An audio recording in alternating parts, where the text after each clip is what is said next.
This is the Big O Show. This is the Big O Show. Practice, would you label it the same way? Yeah, light practice. A lot of it was basically special teams in red zone today. I think that Tyreek Hill also maybe kept the mood light. A lot of reggae playing across the arcs today, across the speakers. So it just felt like kind of more of a backyard vibe than hard-hitting NFL football practice. But I would imagine the reason why they go light is because you've got pads coming tomorrow, and there's no reason to wear guys out. So it makes sense. But yeah, I would agree with that. It was pretty light practice today. Yeah, I think they're going pads Tuesday and Wednesday, then off Thursday, then back Friday, correct? Something like that. I don't know the exact plans. They don't always share them with us, but I know pads are coming tomorrow. The way I was talking with Travis Wingfield yesterday on Saturday, we were up there watching practice, and there's outside of injuries, there's really no way Mohamed Sanu and Preston Williams make this team, right?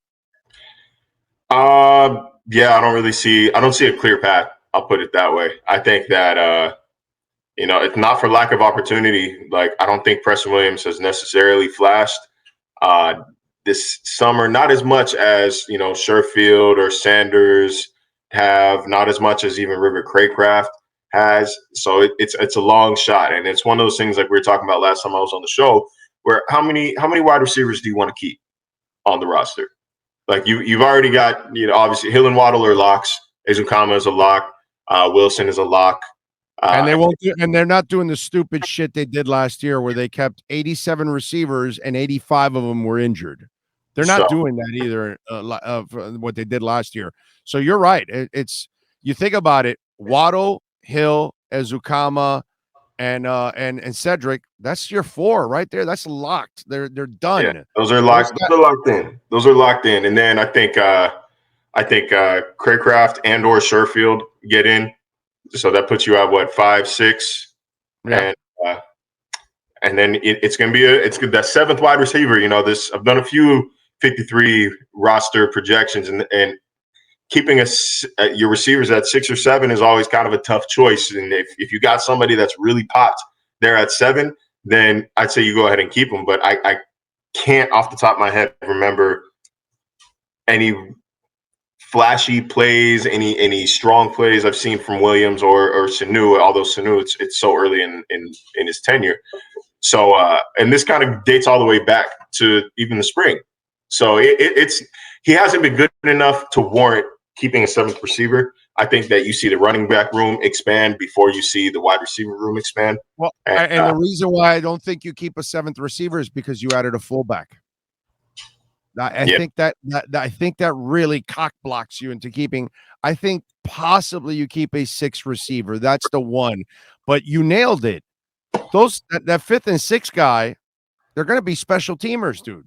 They have to be flyers, gunners, returners, something, bro. They have to be that kind of element. And Sherfield, for me, I think already made the team, actually. I think it's either Craycraft or, and he might be, I don't even know if he's practice squad eligible, but he might, because he knows the system, they might hide him on the practice squad just in case Sherfield gets injured. They could, but I think that what Sanu had going for him, or has going for him, is his familiarity with Mike McDaniel. But Craycraft has familiarity with Mike McDaniel. Sherfield has familiarity with Mike McDaniel, and they both play special teams. They're younger and they're cheaper. So it's just a tough, you never really want to say, you don't want to call somebody just like a training camp addition or a training camp leader, somebody who's, training camp fodder is what I say.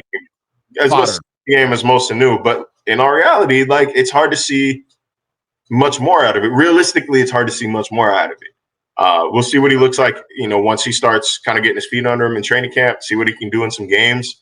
But yeah, man, it is hard to justify Williams and Sanu over some of the younger guys that do the exact same thing. By the way, I'm watching Dave Hyde now tweet out, and he's at a gas station, and he's putting it at 3:43. Wow. Yeah, I was just in Doral this morning and I saw a Chevron at 389. And and Chevron is expensive, so it depends on where you are. I live in downtown Miami. I usually fill up around the stadium, or if I'm in Doral. So it looks like a mobile. He's at a mobile station. 343, dude. Well, you know what y'all got to do is y'all have to download. Let me look at it. The Upside. It's an app called Upside.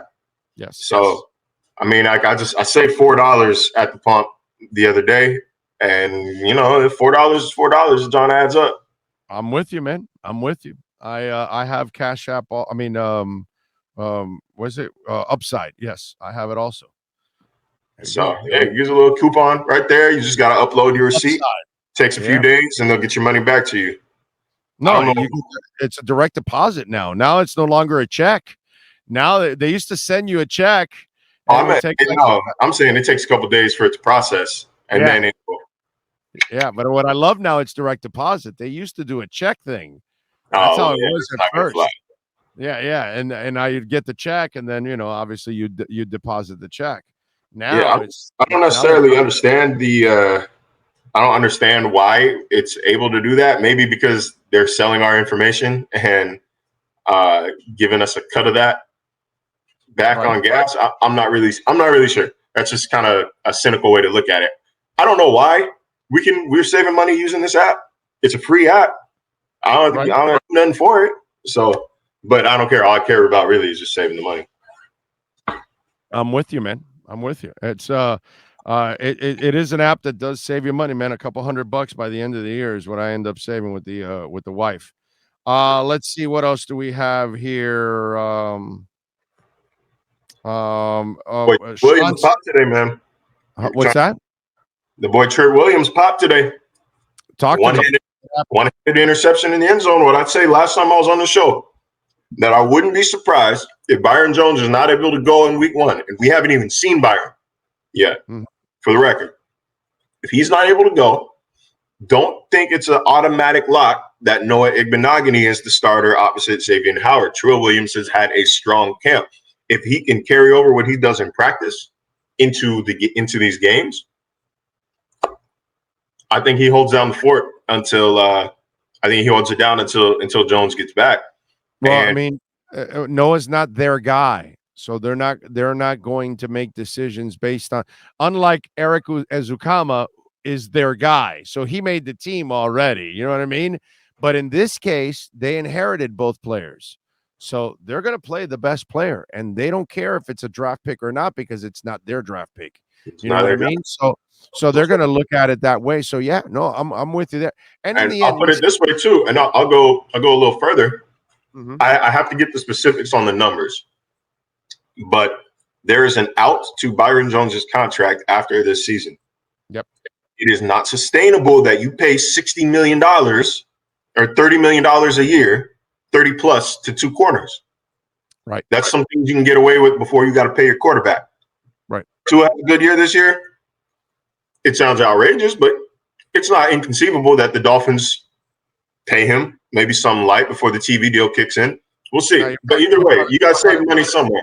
What I'm getting at is by the way, they would wait one more year because you try to make a run for one more year with him and without having to pay him, because you really don't have to pay him. They don't have to. They don't have to. But the standard right now, the standard that has been set recently in the NFL is year 3 contract. Right. Kyler, Josh Allen, Joe Burrow, and Justin Herbert both going to do it this offseason. Patrick Mahomes.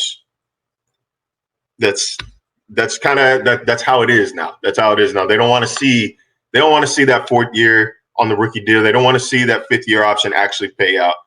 They want that money. But I don't think they'd let him play on the 5th, but because of the first 2, you might have to go 2 here. Get him playing well this year, and then next year get him really going. Plus, again, if you want to make a run, you can't pay your quarterback. You know what I mean? Although you could agree to the deal and it really doesn't kick in till a year later, actually. You gotta do gymnastics. But I'm getting beyond the point. The point is that NFL teams, when they save money or when they can save money, will try to save money. There's an out from Byron Jones' contract after this year. if they're impressed enough with either of these guys, either Trill or Noah, there's an outside shot that they roll with him heading into the 2023 season. Or Byron Jones balls out this year and they keep paying him like they should. So, I'm just saying, like, it's not something I'm necessarily predicting will happen. It is something that is within the realm of possibility that you have to keep your eye on. All right. What else stood out to you today overall? Because I know it was kind of a light, and they're getting ready for the pads over the next 2 days. Light today. Raheem Mostert in the red non-contact jersey. It's not anything. It's not a setback. It's not a step back either. He was still participating in team drills. It's all load management for him, but he still looks fast as ever. Even in red, white, orange, teal, doesn't matter. He's looking good. Beyond that, again, it was a light day. It was a light day. Thomas Morstead is actually kind of fast. That's my takeaway. He's running sprints on the sideline during field goal drills, and he was pretty fast. And not field goal, during red zone. And the old man punter is fast. Wow, that's impressive. Two games, too. Big sneakerhead, man. Talked to him a couple of times. What'd you think of the Deshaun Watson suspension for now, at least? Because Goodell's going to extend that thing. There's no doubt about it. Yeah. I see and understand their rationale behind it, which was he wasn't charged criminally. There's a precedent set for 6-game suspension for a violation of the personal conduct policy. Mm-hmm. Like, I understand where they're coming from. That does not mean I agree with it. Right. But I understand why the 6-game I understand why 6 games was reached. We knew this was coming when the NFLPA released a statement last night that basically said, no takesies backsies. Don't do it. We like this. Don't appeal. This was fair. You asked for this. You agreed to this. We're good with we're not gonna challenge it. We like this. Like, so we knew that something wild was coming. This isn't as bad as I was expecting it to be, like as egregious as I was expecting it to be. I thought he was gonna get 4 games, but wow. Holy shit. I thought he was only going to get 4 games. So, well, what do you think Goodell's going to do? Man, you have a chance to send – I don't even know if I can say you have a chance to send a strong message or take a strong stance against sexual assault because he got the largest contract fully guaranteed in NFL history. You can salvage a little bit of it with a full season suspension. If he settles, all his cases, which I think there's one remaining, he settles the cases, you sit for a year. You sit for a year. The indefinite thing, I think that they wanted an indefinite suspension just in case cases kept popping up, which is what they were kind of doing here as we kind of got to the finish. They didn't want to usher a punishment, and then all of a sudden, oh wow, this isn't even over. I think they wanted to make sure that this is handled. But I was watching morning sports programming this morning, and somebody said he needed to get in touch with Michael Vick, which is a point that not an exact point, but loosely a point that I've made on this show before. That Michael Vick, was able to able to kind of recapture people's trust, regain people's trust. Oh, yeah. But the major difference here is Mike Vick went to prison. Yeah, Mike Vick went to prison, went to prison, and he took responsibility for what he did. And then he sought out to make amends. And so his responsibility, punishment, his $100 million contract also got voided too, by the way. So yeah. So lost his money. Then, yeah, like I said, responsibility, punishment, amends, and reparations. Like that should be the 3-step process of redeeming your credibility. But Watson in our eyes is Ben Roethlisberger, is O.J. Simpson, is I don't know, whoever you want to think of in the history of time of people that did something and they got away with it, and you're never. Yeah, he will never take responsibility for it because now, like settling your cases and all that, like he will never take responsibility for it. The irony here, not irony, but like the thing I'm sure he regrets, this all could have been settled for like $100,000 a year or two ago, whenever they first popped up. Was it 2021, last winter? I don't know if he regrets. I don't know if he regrets anything when in the end you still got your $250 million guaranteed contract. So, or whatever it was. I guess it just depends on how much he cares about what people think of him. Yeah, I don't know. I haven't seen any remorse out of Ben Roethlisberger. I don't think he ever took any responsibility either. You know what I mean? What is Fulgencio Batista talking about? The media is a joke for not holding them accountable. Find me the media member. Find me the major media member that is not speaking out against Deshaun Watson. Like, who? Explain to me how the media needs to hold people accountable. Because I don't think, again, like, this is a case of people like to use buzzwords that they read and don't understand what it means. Yeah, I don't see that comment. I don't even know where it's at, but it might have been earlier. You haven't. Maybe it was 136. Yeah, I was like, look, man, holding people accountable is essentially the media doesn't have power. Like, the media has zero power, bro. They can't hold it. Spotlight. That is when you're asking media to hold people accountable. That's asking tough questions. That's shining a light on things that maybe are supposed to be swept under or trying to be swept under the rug. And that's what has been happening nonstop. The media has constantly ripped him and ripped the NFL for all of this. Yeah. So most media members are like most people. We're disgusted by this, but we can't do anything about it. You can't do anything about it because the owners are the only ones that can do anything about it. And they obviously are overlooking all of this. Yeah, that's that orange hair, red hat mentality, bro. Like, talking about the media, blaming the media for certain does the media necessarily control what people see? To an extent. Yeah, like, sure, to an extent. But like, for sure, we have lost sight of personal responsibility in this country. For sure. The information that you need is out there. Somebody is covering at all times. It might, if you are only watching Fox News, CNN, and MSNBC for news in its entirety, that's a you problem. That is you being lazy about seeking information. Go find a local news source. I promise you they're covering it. Go check out Reuters. Go check out something that's a little different than the one-sided broadcast. Did you hear about a shooting? You hear about this, that, and the third in Roswell, New Mexico? Go find Roswell's local paper.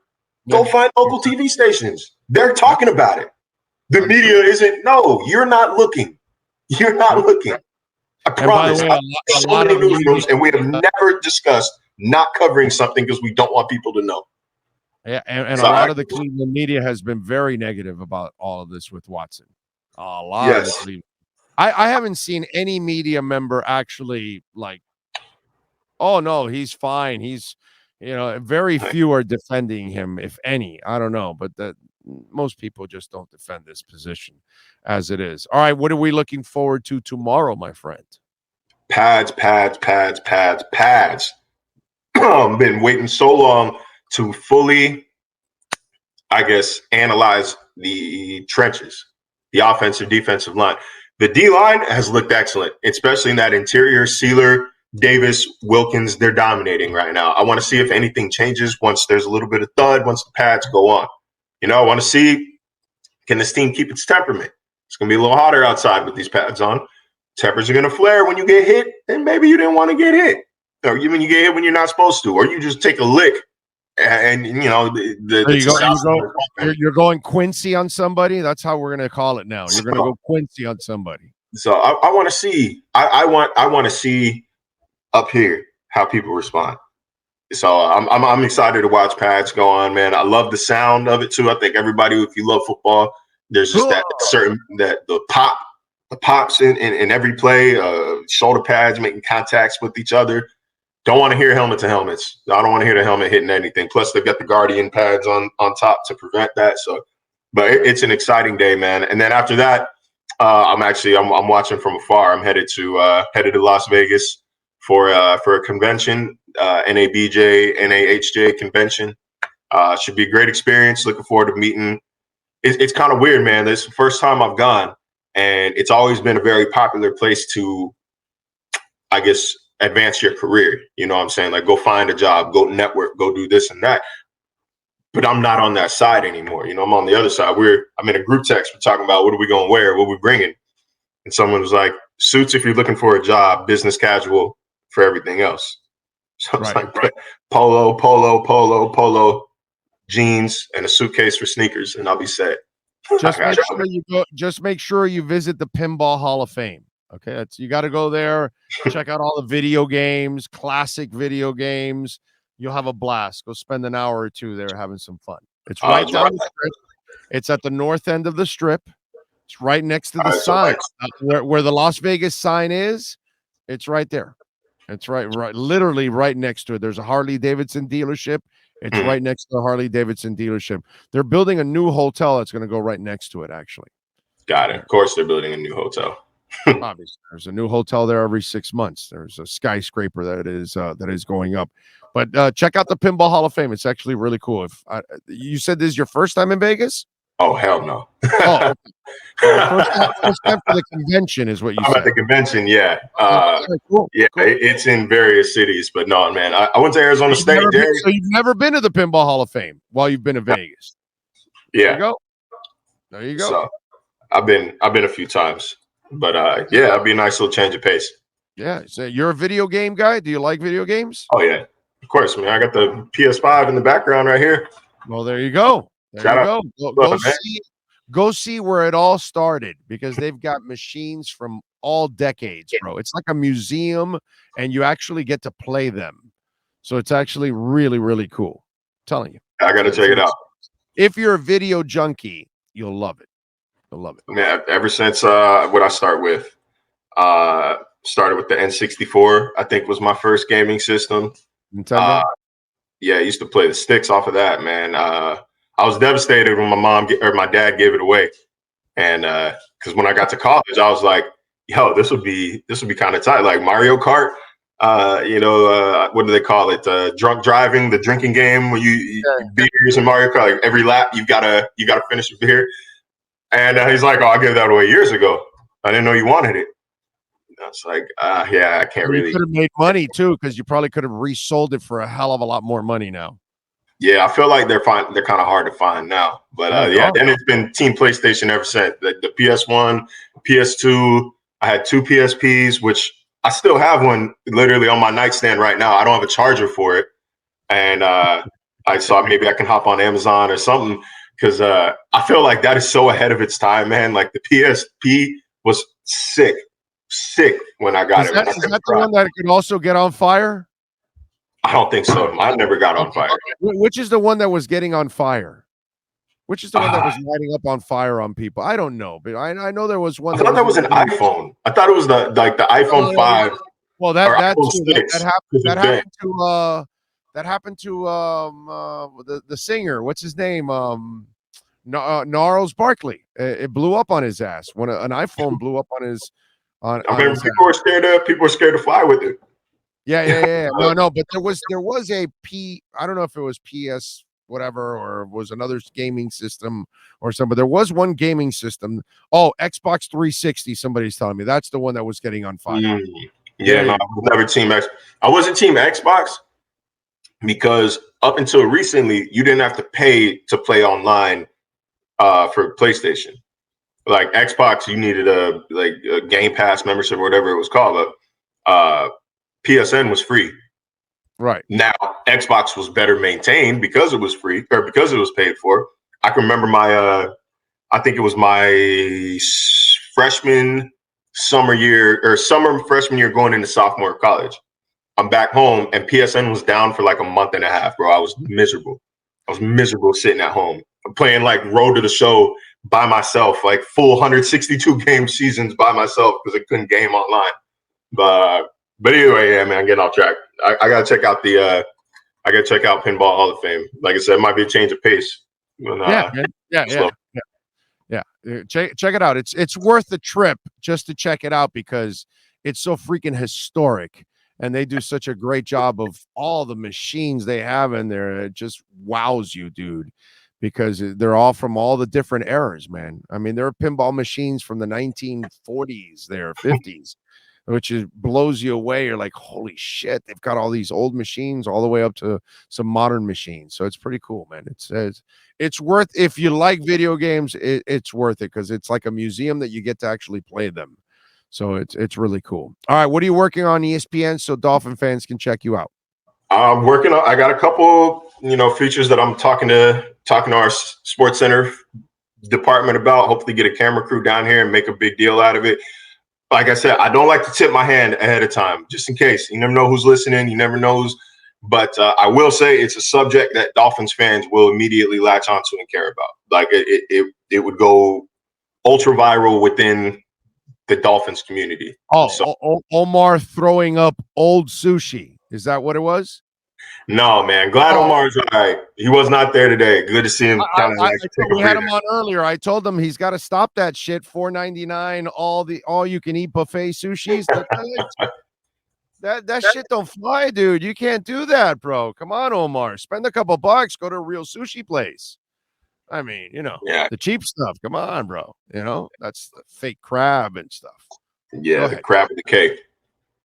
But yeah, man. Once hopefully that can materialize before the end of training camp, and I think it'll be a good time.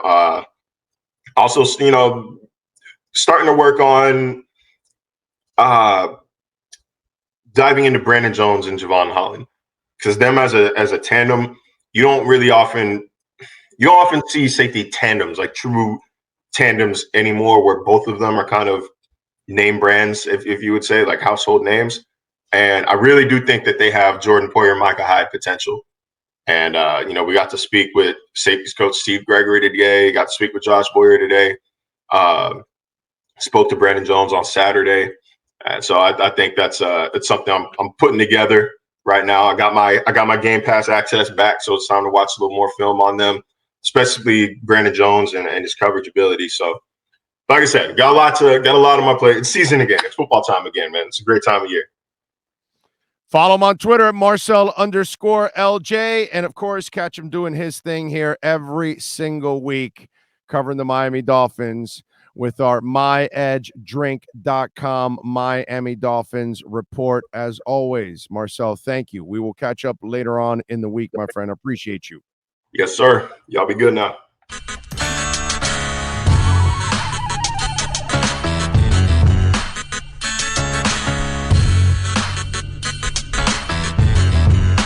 This is the Big O Show. This is the Big O Show.